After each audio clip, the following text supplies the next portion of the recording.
Me vamos a comenzar este tiempo de escuela dominical. Ya estamos concluyendo las escuelas dominicales que fueron del periodo 2024. Esta es la penúltima. La próxima semana vamos a tener una escuela especial de premiación, de reconocimiento, específicamente más para los niños. Cómo fue su desempeño durante el año.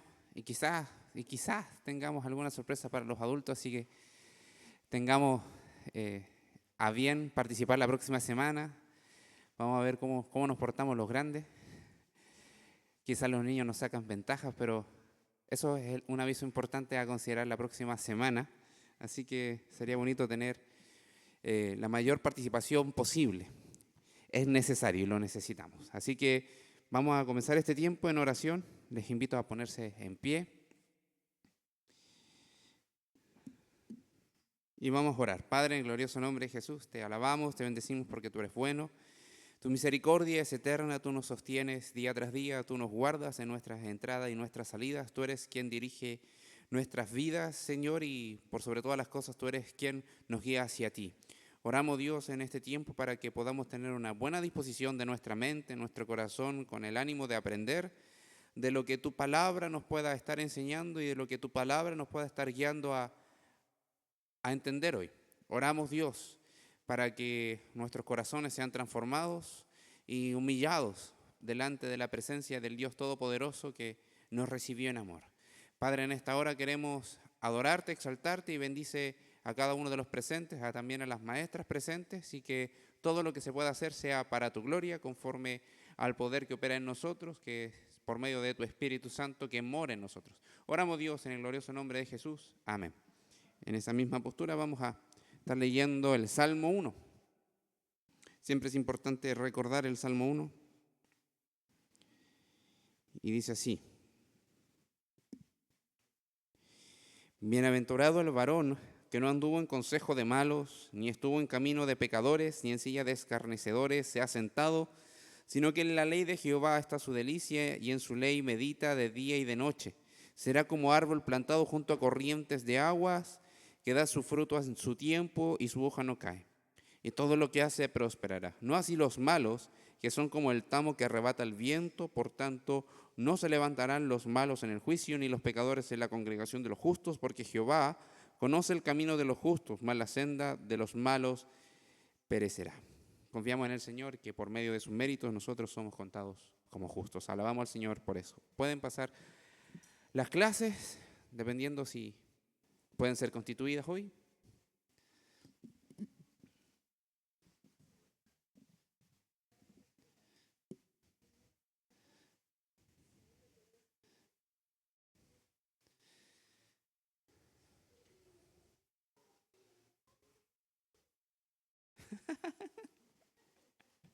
Ya, bien, vamos a estar teniendo una clase general hoy que busca reunir todas las cosas que hemos tenido durante el año.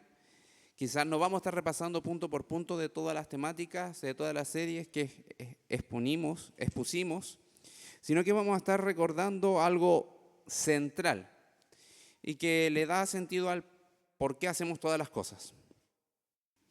¿Por qué hacemos todas las cosas? Y me gustaría presentarle esa pregunta. ¿Por qué hacemos todas las cosas aquí en la congregación?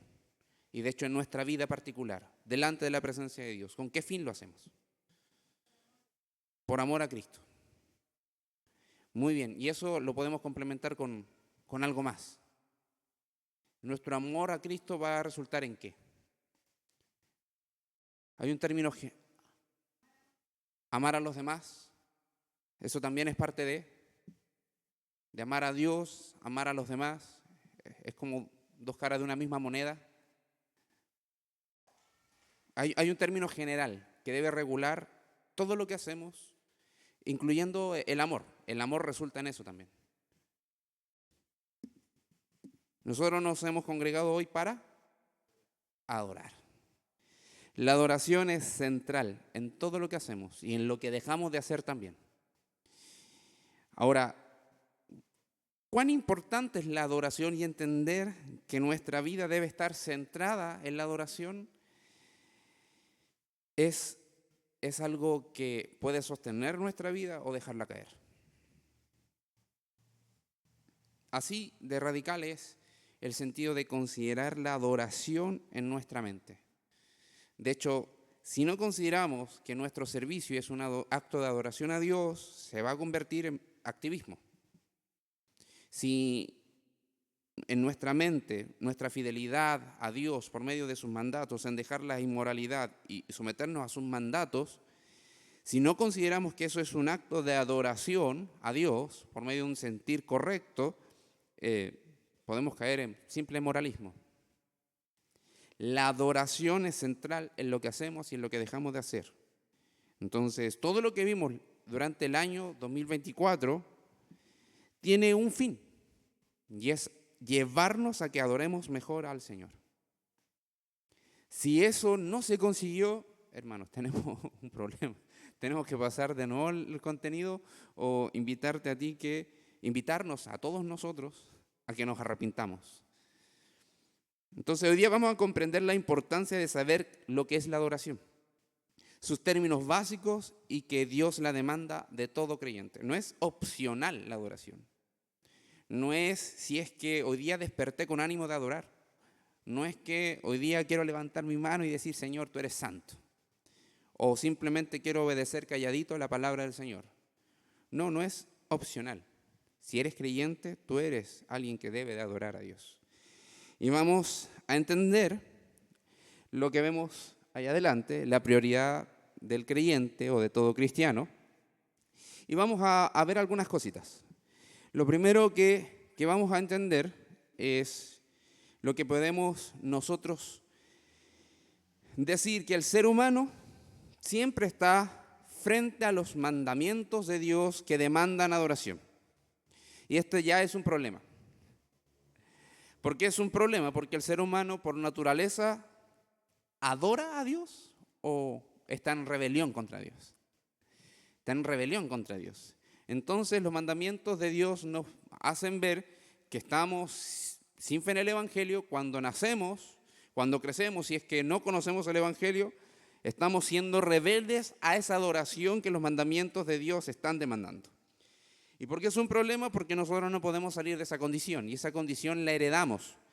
En teología se habla como una depravación total. El ser humano, toda la creación está depravada totalmente. Está totalmente corrompida. Incluso sus buenas obras, si no están en Cristo, son sinónimo de idolatría, pueden ser sinónimo de una justicia injusta.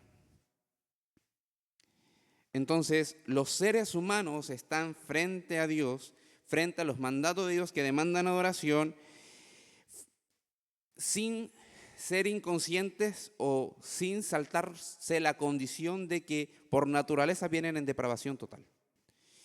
¿Y cuándo comenzó esa depravación total? Es en Génesis 3. ¿Se recuerdan este pasaje visitado arduamente el año pasado? ¿Qué pasa en Génesis 3? ¿El relato de qué es? De la caída, ¿verdad? Cuando la mujer desobedece a Dios, el hombre también, podemos decir que incluso la serpiente también desobedecía a Dios, y es usada por Satanás para engañar, mentir y destruir. Entonces ahí viene toda una depravación, es una corrupción profunda. Nuestra naturaleza, incluso cuando desea lo bueno, lo desea con malos propósitos. No podemos hacerlo, es lo que dice Pablo, cuando dice, cuando quiero hacer lo bueno no lo hago. ¿Podemos ver una pizca de luz? Sí, pero es por el diseño de Dios. En todos los seres humanos encontramos que está la conciencia, pero esa conciencia puede estar totalmente depravada y puede ser sujeta a estar esclava del pecado. Sin Cristo es así. Entonces, el mundo entero, heredando toda la naturaleza depravada, lo único que presenta delante de Dios es una falta de obediencia, una rebelión constante delante de la autoridad del Dios vivo. ¿Y por qué es tan grave esto? Porque toda falta de adoración es sinónimo de pecado. Y todo pecado te lleva a no adorar a Dios. Eso es clave. Toda falta de adoración, hermanos, es pecado. Y todo pecado te lleva a no adorar a Dios. Adán, cuando fue destituido de la presencia de Dios, perdió esa calidad de ser un adorador a todo tiempo. Y pasó a ser a un adorador parcial. ¿Por qué digo eso? Porque el Señor le mostró misericordia. Y él conscientemente entendió que debía estar honrando al Dios que lo creó. Entonces, frente a ello, podemos visitar lo que dice Efesios 2:1. ¿Qué dice? Que Él nos dio vida cuando estábamos muertos en delitos y pecados. Eso, dicho de otra manera, es que todas las personas no están adorando a Dios por su muerte espiritual. De hecho, cuando vemos en Romanos 3:23, también encontramos que dice la Escritura que todos están separados de Dios, o todos no alcanzan la gloria de Dios. Porque en ese mismo pasaje dice, no hay uno que haga lo bueno. O sea, no hay quien busque a Dios. Y eso es sinónimo de decir, no hay quien adore a Dios. Por eso necesitamos la salvación. Cuando Dios nos salva, y este es un problema teológico profundo que muchas iglesias evangélicas tienen, creen que el fin es alcanzar a personas a que sean salvas, pero no le definen cuál es el propósito de su vida como salvo. Ese es un problema grande, porque las personas, ¿con qué se quedan? Ya dije que Jesús es el Señor, ya me arrepentí. Y eso es el todo de mi vida. Sí, pero puede ser el todo de tu vida que tome acción todos los días de tu vida. Porque si el Señor es tu Salvador, debes de vivir como alguien que fuiste salvado por tu Señor. Entonces, la salvación, que es entregada por amor y por gracia, busca salvos que verdaderamente adoren a Dios. Eso lo explica, por eso Juan 3 y Juan 4 están juntitos. El relato de la conversación con Nicodemo, de Juan el discípulo, que describe de Jesús, que está conversando con este fariseo, con Nicodemo, donde le dice, es necesario que tú nazcas de nuevo para ver el reino de Dios. Es necesario que tú nazcas de lo alto, del espíritu y del agua, para entrar al reino de Dios. Versículos 3 y 6, si no mal recuerdo. Y el capítulo 4 de Juan habla de la mujer samaritana, ¿no? Que se encuentra con el Señor. Y ahí el Señor le dice que deben de ser verdaderos adoradores, los que adoran a Dios. Y estos va a ser los que adoran en espíritu y en verdad. Tales adoradores busca el Señor que le adoren. O sea, ¿qué está queriendo decir? Los verdaderamente salvos son los que deben de adorar. Aquellas personas que van a ser reconocidas como creyentes en el Evangelio del Señor Jesucristo son los que van a estar verdaderamente adorando. Entonces, la adoración es el propósito de nuestra vida, total. La adoración a Dios es la demanda de Dios por medio de sus mandatos. Y si eres creyente, eso es con lo que debes de vivir todos los días de tu vida. Ahora, me gustaría hacer un ejercicio, pensando en que el mandamiento que encontramos en Marcos 12, del 28 al 34, es sinónimo de la adoración que debemos de brindar. Así que este mandato es el que define o demarca cuáles son los parámetros de cómo nosotros debemos de adorar. Y es la demanda de Dios. ¿Alguien pudiese buscar ese texto? Marcos 12, del 28 al 34.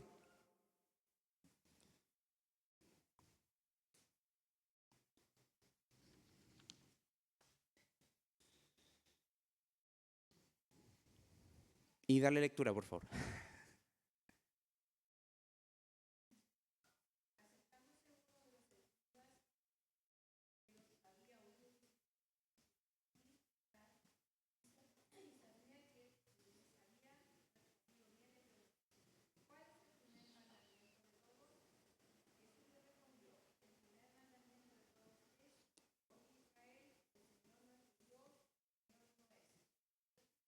34.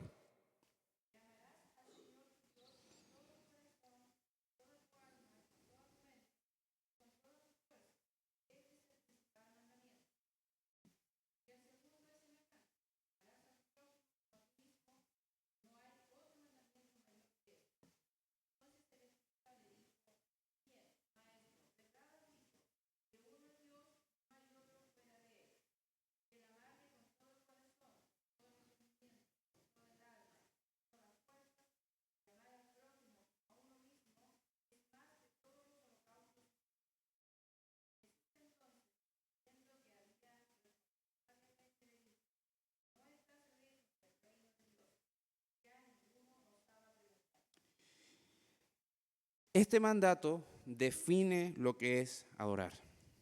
Amar a Dios por sobre todas las cosas. Y amar a Dios con nuestra mente, con nuestra alma, con nuestras fuerzas, con nuestro corazón, es el corazón de la ley. Es lo que regulaba la vida del judío en el antiguo pacto y es lo que debe de regular la vida del creyente en el nuevo pacto, en Cristo Jesús. El amor a Cristo por la gracia recibida. Si es verdad, debemos de amar a Dios responsablemente con nuestras acciones, pero dependientes de su poder. Nunca vamos a adorar a Dios responsablemente dependiendo de nuestras propias fuerzas. Debemos de entender que el Espíritu Santo es quien nos ha impartido este amor y es quien nos capacita para adorar. Por eso es responsable de lo que hacemos y dependiendo del poder de Dios que nos es impartido por el Espíritu Santo. Ahora, es interesante entender, queridos hermanos, que cuando nos enfrentamos a esto, a veces tenemos sinónimos que a veces apuntan a lo mismo y no son igual. Quiero que ustedes se vayan después de esta clase entendiendo que adorar a Dios y amar a Dios no hay distinción. Amar a Dios y adorar a Dios no hay distinción. Porque podemos decir las cosas correctas y hacer las cosas correctas, pero si no tenemos un corazón cercano a Dios, estamos tan lejos de Él. Estamos tan lejos de Él, queridos hermanos, que como si estuviésemos en un bosque desconocido que tuviese laberintos por descubrir y nosotros estamos en el extremo más lejano de ese bosque. No podemos salir de ahí. Pero si amamos a Dios con nuestras acciones, con nuestros pensamientos, haciendo las cosas correctas y teniendo en nuestro corazón también un corazón deseoso de Dios, que se deleita en Dios, es ahí donde realmente estamos adorando. Porque hay cosas que hacemos de la manera correcta, pero sin el sentir correcto también está mal. Bien, ahora vamos a avanzar. Cuando vemos esto tenemos que sacar algunas conclusiones. Y estas son las primeras conclusiones de este primer punto. El primer punto dice, bueno, el ser humano frente a los mandamientos de Dios que demandan adoración, nosotros debemos de entender, de acuerdo a todo lo ya visto, que nadie puede amar a Dios por sí mismo, ni nadie puede adorar a Dios por sí mismo. Que todos los seres humanos, todas las personas adoran a algo, ya seamos creyentes, conscientes de que estamos adorando a Dios, o incrédulos, inconscientes de que estamos adorando cualquier cosa. No adorar a Dios está presente en el pecado de Adán y Eva, y por causa del pecado de Adán y Eva, los seres humanos nacen en una condición de no ser adoradores. Nadie puede desear adorar a Dios por sí mismo y no hacerlo. También es pecado. Solo los nacidos de nuevo por el Evangelio de Jesucristo pueden adorar a Dios y adoran a Dios y aman a Dios. Adoramos a Dios, y esto es importante, no perfectamente, pero sí sinceramente por la obra de Cristo. Amamos a Dios, no perfectamente, pero sí sinceramente por la obra de Cristo. Solo por Cristo Dios recibe nuestras vidas como adoración. Nunca va a ser porque hemos sido tan buenos, sino solamente por la gracia de Cristo. Debemos de entender que siempre todo lo que hacemos es para la alabanza de la gloria de Dios. Y eso es lo que dice Efesios 1. Por el amor recibido, amamos a Dios y le servimos. Ahora es importante entender que hay ciertas adoraciones falsas que se describen a lo largo de las Escrituras. Por ejemplo, adoración y veneración y amor a dioses falsos o ídolos falsos que se ven a lo largo del Antiguo Testamento. Isaías 48:11 lo expresa bien, y también Éxodo 34:14, y también cuando vemos el Éxodo, momentos después de que salieron de la tierra de Egipto, inmediatamente cuando Moisés estaba recibiendo las tablas de la ley, se ponen a adorar un becerro de oro. Entonces, los seres humanos se pueden juntar fácilmente a adorar cualquier ídolo. La adoración que nace de corazones incrédulos también se ve una adoración al Dios verdadero, pero de forma errónea. Errónea. Podemos ver los samaritanos. ¿Cuál era el conflicto de los samaritanos? Con los judíos. Los samaritanos adoraban a Dios, sinceramente, pero de forma incorrecta.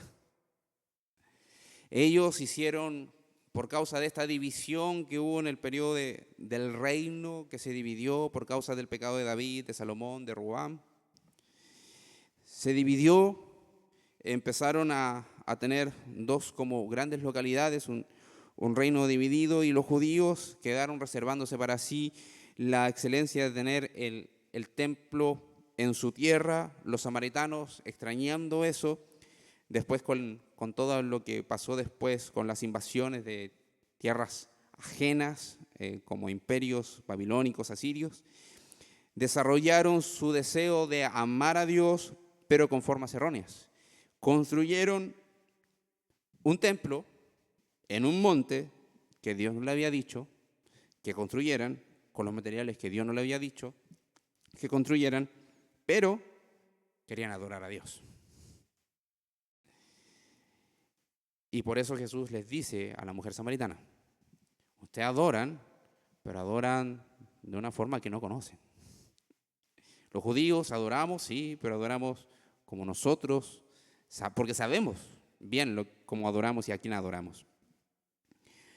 Entonces, hay ánimo muchas veces de adorar a Dios, pero de forma errónea también resulta en una adoración inaceptable y se transforma en idolatría. Una adoración también que puede ser inaceptable, un amar a Dios de una forma inaceptable, es adoración al Dios verdadero según el concepto personal, según como a mí me cruje, como yo pienso que se deben hacer las cosas. Hay un manual de adoración, hermanos. No es uno que confeccionamos nosotros, como iglesia o como centros bíblicos, no. Hay un manual de adoración y lo tiene usted quizás en su celular, quizás tiene varios ejemplares de pero aquí tengo uno mío, personal, es la Biblia. La Biblia es el manual de adoración. Nuestra mente, de lo que podemos nosotros decir cómo se debe de adorar, si no nace de acá, es erróneo. Ahora, necesariamente, todos los creyentes debemos estar nutridos de la palabra del Señor para hacer las cosas correctas y adorar a Dios de la manera correcta. Y también hay una adoración al Dios verdadero, pero de la forma correcta, pero con la actitud equivocada. Es lo que reclama el Señor Jesucristo a los judíos, a los fariseos, diciéndole: este pueblo de labios me honra, pero su corazón está lejos de mí. Entonces, hay varias formas de adorar erróneamente. Ahora, ¿cuál es la adoración correcta? Bueno, adorar al Dios verdadero, con el conocimiento del Dios verdadero, de acuerdo a los parámetros que el Señor estableció en su manual de adoración para poder amarle de la manera correcta. Y también tenemos la la necesidad de que en nuestro corazón esté el sentir correcto. No es lo uno ni lo otro. Por eso, si se dan cuenta, las cartas muchas veces están siendo expuestas, las cartas del Nuevo Testamento son expuestas con detalles minuciosos. O sea, cuando se dice hágase todo sin murmuración y contienda, es un detalle. O sea, ¿cómo va a regular alguien, un líder de iglesia, que alguien se queje o no se queje?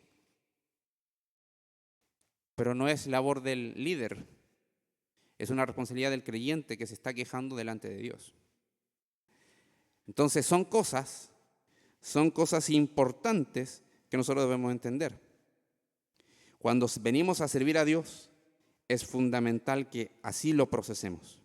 Si vamos a hacer las cosas conociendo al Dios verdadero, pero no considerando la Escritura como el manual de adoración, estamos cayendo en una adoración inaceptable. ¿Tenemos la garantía y la gracia de ir delante de Dios y pedirle perdón? Sí. Podemos confesarle al Señor, diciendo, ¿sabes qué, Señor? Hemos hecho quizás algunas cosas mal y solamente apelamos a los méritos de Cristo para que recibas nuestra adoración, nuestro servicio y nuestro amor. El Señor lo recibe. ¿Pero eso quiere decir que no nos vamos a preocupar de estas cosas? No, totalmente no. Ahora, he hablado mucho de la adoración como sinónimo de amor y amor como sinónimo también de adoración, pero es importante definir como punto 2 lo que es la adoración. ¿Qué es la adoración, queridos hermanos? Amar a Dios, ya, pero digámoslo de una forma distinta.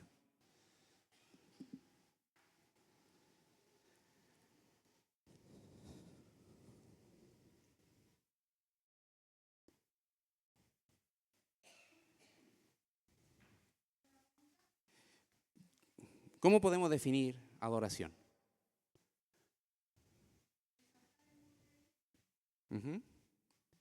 ¿Sí? ¿Tiene que estar relacionado con eso? Venerarlo.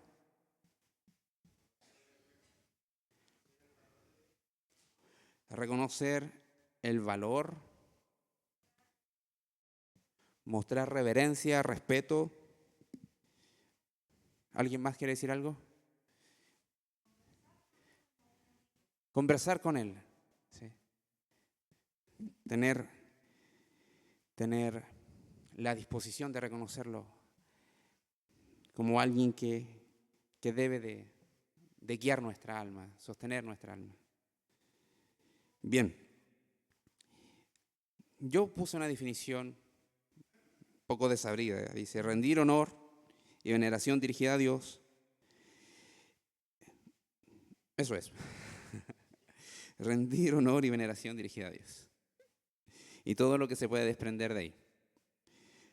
Ahora, lo interesante es que en las Escrituras, al menos en el Nuevo Testamento, encontramos algunas palabras claves para descifrar este significado. Por ejemplo, en Juan 4:24 se ocupa la palabra proskuneo, que dice besar a, o besar la mano, o inclinarse ante a. Entonces, la adoración, sí o sí, viene un reconocimiento de una excelencia que tenemos delante.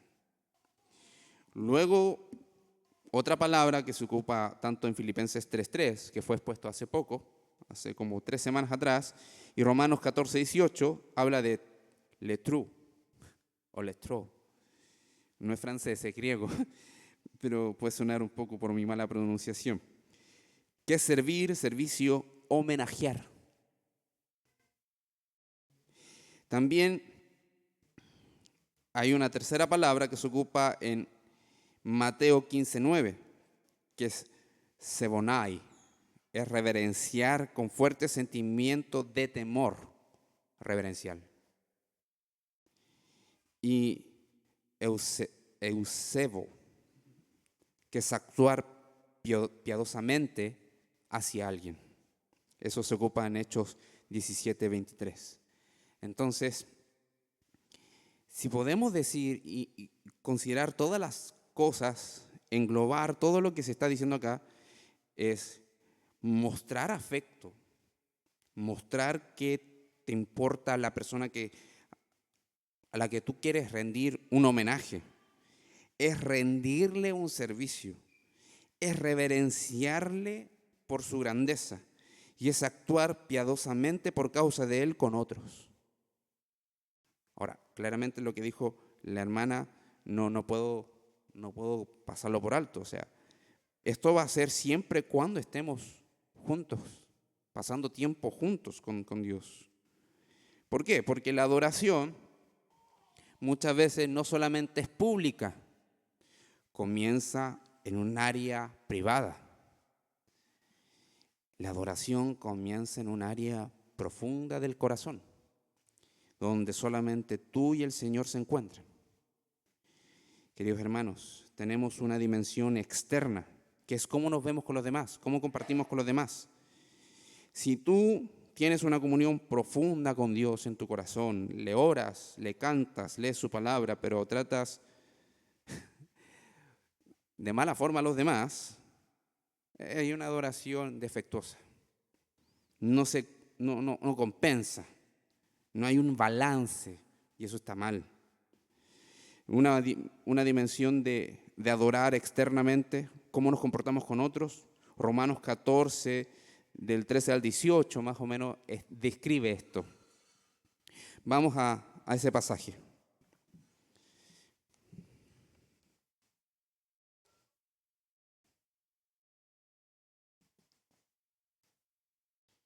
...14, 18, del 13.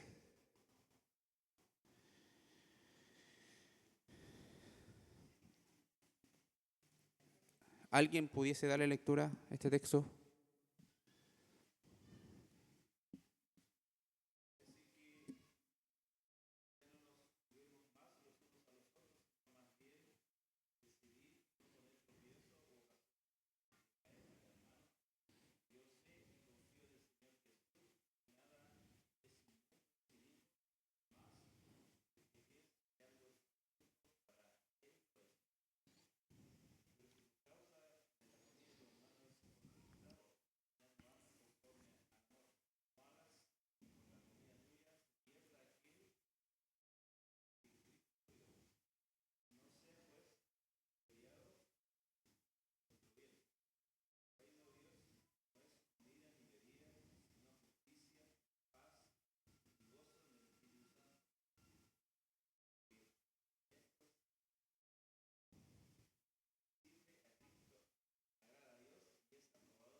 Y aquí nuevamente Pablo escribiendo en otra porción que no es Corinto, la carta de Corintios a los Corintios.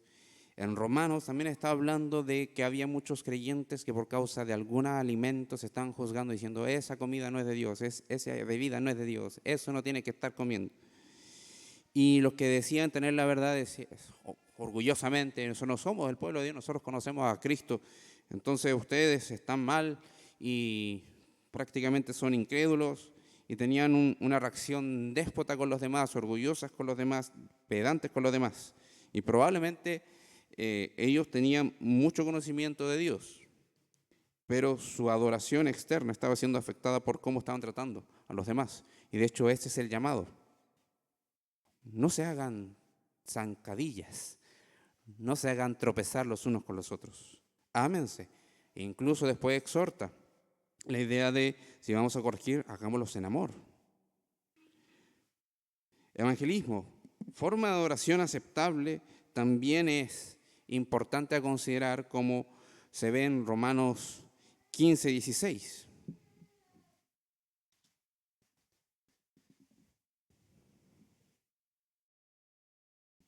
Para ser ministro de Jesucristo a los gentiles, ministrando el Evangelio de Dios, para que los gentiles les sean ofrenda agradable, santificada por el Espíritu Santo. O sea, sufrir el precio que hay que pagar para que otros adoren a Dios, para que Dios, por medio del Evangelio, santifique a otras personas, también es una dimensión externa de una adoración aceptable. Dimensión interna, una conducta personal del corazón. O sea, si la conducta personal del corazón puede ser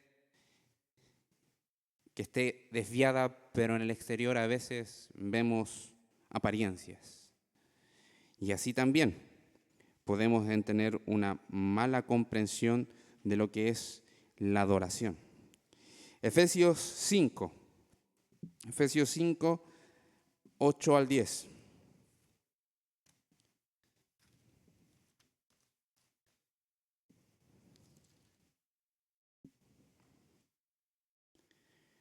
Dice, porque en otro tiempo erais tinieblas, mas ahora sois luz en el Señor, andad como hijos de luz. Porque el fruto del Espíritu es toda bondad, justicia y verdad, comprobando lo que es agradable al Señor. O sea, todo lo que pueda ser agradable al Señor, en eso debemos de invertir nuestro tiempo. Y nuestra comunión con Dios es prioridad. Es una prioridad, hermanos. Porque si no tenemos comunión con Dios, ¿cómo vamos a mostrar adoración de manera externa?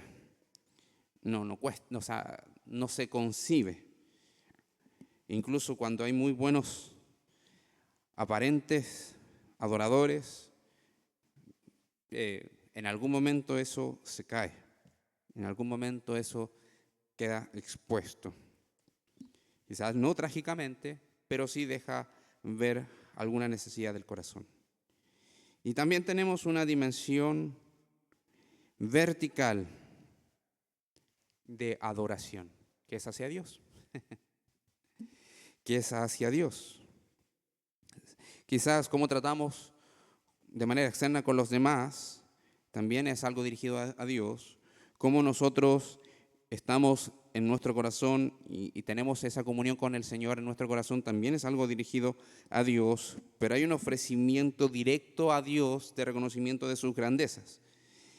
Y aquí entra lo que muchas veces las iglesias evangélicas a nivel mundial consideran como el único tiempo de adoración, que es la alabanza. La alabanza no es el único tiempo de adoración. El tiempo de adoración es toda tu vida. Pero sí el momento de alabanza considera algo especial, algo lindo, porque podemos estar juntos diciéndole cosas maravillosas a Dios, cosas que Él ya sabe, que no sufre de amnesia, pero que Él manda que nosotros las reconozcamos porque es un testimonio público de su grandeza y que también nuestro corazón necesita recordar, y también ese corazón muchas veces endurecido necesita ofrecer voluntariamente sacrificios agradables a Dios por medio de nuestras palabras. Y eso lo encontramos en Hebreos 13, 15 al 16. Así que, hermanos, para ya ir finalizando, el punto 3. La adoración, como sinónimo de amar a Dios, no va a tener otro resultado y no va a buscar otra cosa que una vida santa. Si estás comprometido con la adoración, estás comprometido con amar a Dios, vas a buscar tener una vida santa delante de Dios. Y en 1 Corintios 10, 31 dice, si pues coméis o bebéis o hacéis otra cosa, en esa otra cosa se incluye todo lo demás, hacedlo todo para la gloria de Dios. Y solamente con algunas resoluciones acá también. No hay vida secular o espiritual, no hay vida secular y de iglesia. No hay una vida secular o una vida cristiana que yo tengo como creyente en el Evangelio. Es toda nuestra vida para Dios, porque nuestra vida es Cristo. No hay una diferencia. Si lo estamos diferenciando, estamos mal. Estamos muy mal. Mi vida debe de verse reflejada como alguien que ha sido salvado, como alguien que adora, como alguien que ama y busca vivir una vida santa. Mientras tengamos eso en mente, vamos a poder estar avanzando en nuestro crecimiento espiritual. Ahora, también es importante que esto pareciese como si fuese una carga impuesta de mandatos, de comprensión, de formas, de contenido, de un examinar constante de mi corazón. Pero hermanos, eso no debe ser el ánimo. El ánimo frente a esto es que nos deleitamos delante de Dios por Él. Es lo más preciado que tenemos, lo más precioso que tenemos. Es el más hermoso ser que podemos contemplar. Es a quien debemos de entregarle toda nuestra energía, nuestras fuerzas, nuestra voluntad, nuestra vida, porque nuestra vida está en sus manos. Lo que va a hacer mañana. Cuando nos deleitamos en Él, menos nos vamos a estar deleitando en las cosas terrenales y carnales. Como consecuencia, más le vamos a amar y más le vamos a adorar. Entonces, una de las cosas de esta lección es que podamos entender todo lo que vamos a hacer, lo podamos hacer teniendo ese deleite en nuestro corazón. Si hay una lucha frente a las responsabilidades, frente al servicio, frente a cómo llevar una vida cristiana, y no está generando ese deleite en nosotros, volvamos a ver a Jesús. Volvamos a ver a Cristo. Y estoy seguro que un verdadero creyente va a encontrar gozo. Va a encontrar alegría. Porque es la fuente de nuestro gozo, es la fuente de nuestra alegría. Él es el ánimo que nos lleva a levantarnos todos los días para decir, lo que viva hoy, lo voy a vivir en la vida, por la fe en el Hijo de Dios. Y lo que sea mi historia, Él es el que escribe mi historia. Lo que tenga que hacer en la congregación debe ser con este deleite. Si no está presente, busca a Jesús para encontrar ese deleite. Así que vamos a estar terminando este tiempo en oración. Padre, en glorioso nombre de Jesús, te alabamos, te bendecimos, te exaltamos porque tú eres bueno, tu misericordia es eterna. Gracias, Señor, por hablarnos de la importancia de la adoración y que esto no quede relegado, sino que presente vivo, porque es algo elemental para nuestra vida diaria, nuestra vida como creyentes fuera de las paredes de donde se reúne tu iglesia, sino que ahí donde nos encontramos contigo día tras día. Oramos, Dios, para que nuestro deleite sea vivificado por ti, por medio de encontrarte en las Escrituras. Lo necesitamos siempre, constantemente. Oramos, Señor, también agradecidos por lo que vamos a tener este tiempo de receso y confiamos, Señor, que tú vas a ser glorificado una vez más en el tiempo de culto. Oramos en el glorioso nombre de Jesús. Amén. Un aviso importante,